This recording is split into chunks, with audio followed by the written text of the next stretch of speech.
ఓం శ్రీ గణేశాయ నమః. ఓం శ్రీ గురుభ్యో నమః. ఓం శ్రీ సీతారామచంద్ర పరబ్రహ్మణే నమః. ఓం కృష్ణాయ వాసుదేవాయ హరయే పరమాత్మనే ప్రణతః క్లేశనాశాయ గోవిందాయ నమో నమః.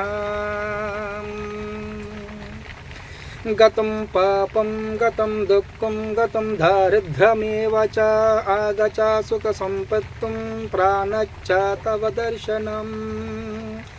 భగవంతుని యొక్క స్మరణం వల్ల, దర్శనం వల్ల పాపము కానీ, దుఃఖము కానీ, దారిద్ర్యము కానీ సిరికాలం పాటు మన దగ్గరికి దరిచేరవు. జై శ్రీకృష్ణ.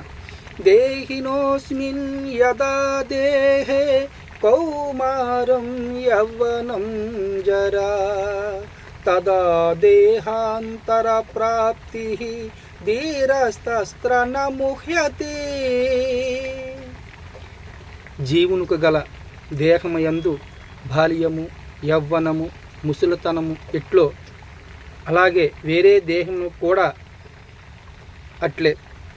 కానీ ఈ విషయం గురించి ధీరులు మోహం నందరు. జై శ్రీరామ్, జై హనుమాన్. హాయ్ ఫ్రెండ్స్, మీకు అందరికీ అర్థమయ్యేట్లయితే ఒక లైక్ మాత్రం ఇవ్వండి, మర్చిపోకండి.